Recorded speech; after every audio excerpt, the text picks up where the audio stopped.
We're going to show you how one of the best gliders in the world trains for explosive power, and we're going to start right now. What's up, everybody? I'm Dane Miller from throwsuniversity.com, and if this is your first time to the channel and you are interested in everything behind throwing, you want to learn about the shot put rotational technique, you want to learn about the glide, and you want to learn about the discus, make sure you like, you subscribe, you comment down below, and you ring that notification bell. So we're here with Lucas Warning, and he is about to embark on one of his more intense training sessions. And as we work through this workout, our big goal is that we're trying to get Lucas to feel more flexed in that right ankle in the middle of the circle. We want his knee to be a little bit more flexed in the middle of the circle. So we're gonna start off with some big standing throws. We're trying to get him to feel that weight transferring forward at the front of the circle. After that, we're gonna head into what we refer to as the Leif drill, the Leif Arrhenius drill. So this is where he's gonna get into that A position. He's gonna bring that right underneath, try to keep that ankle flexed, try to keep that right knee flexed and rotate forward as his left arm opens and his weight starts to transfer forward. The reason why we're doing this is oftentimes in the middle, Lucas tends to get a little flat on that right ankle. He tends to lose a little bit of energy, and then that sort of forces him to transfer into that left side a little bit early. And that's when he struggles to hold the finish on his big glides. So he's working through two different implements here. We're doing a whole bunch of different drilling work in the beginning of the session, so he tries to feel and remember those positions. He's taken about 24 to 26 full throws, and our whole goal is that he gets more and more confident over that right knee in the middle with a flexed ankle, a flexed right knee, and then transfers into that big holding position that you see gliders do when that heel hits that toe board. They hang out over the toe board and they get that big, long finish. Part of the big things that we got to remember with the glide is that it's all about rate of force development. How fast can he develop force in the circle? And that's why we've got to keep that ankle flexed in the middle. And that's why when we head into the gym, he's going to hit those high hang snatches. The biggest factor behind these high hang snatches is that we want to load that posterior chain when he's doing the eccentric portion of the movement. We want his knees to be a little bit more flexed than they have been on these hangs. But on top of that, Lucas tends to have a little bit of a thoracic spine immobility, okay? So we want him to pause in the hole. We want his heels to ground a little bit quicker. But the big thing here is that he works up to 130 kilos, which is a pretty good weight for him.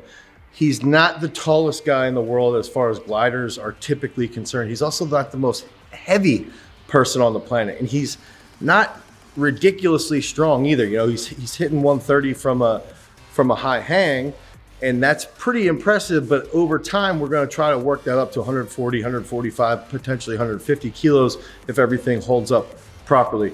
After that, we're going to head back into some full cleans off of one box. And the big factor here is that I like using that box for the throwers. It helps take a little bit of stress off of especially Lucas's lower back. He's had lower back issues in the past when he was a little bit younger. So coming off of that box makes it a little bit easier for him to handle that stress. And we're trying to focus on rate of force development. We want him to move quickly. We want him to absorb that energy in the hole, and we want him fast out of the hole. And the reason where we see that carry over is we see that carry over into the middle of the circle. If he grounds in the middle and absorbs that energy and transfers forward rapidly, that's going to lead to those monster throws where he's hanging, he's hitting his big PR, he's confident, he's getting stronger, and he's able to improve his rate of force development. The speed at which he coordinates will consistently improve.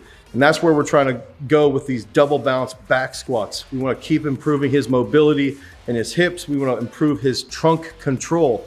When he has optimal trunk control, that's where we see that transfer of energy very, very effectively move through the front of the circle in the glide. So the double bounce back squat that we're hitting here is going to be huge for his dynamic trunk control. It's going to be important for him to learn how to use that stretch shortening cycle. That is something that he tends to struggle with in the middle of the circle.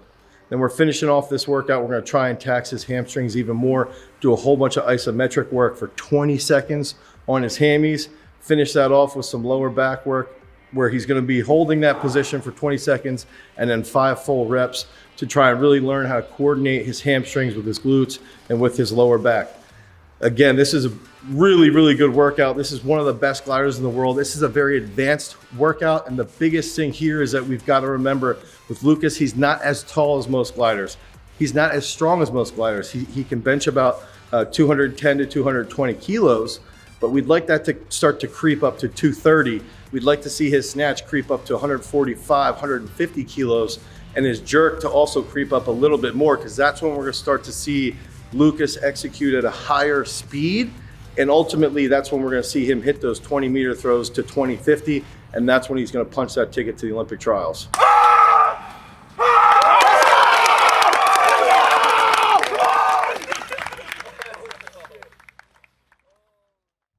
So if you want more information about throwing, click on this video right here and you can continue to learn about the glide and how you can continuously improve your technique. That's all for today, guys. Peace.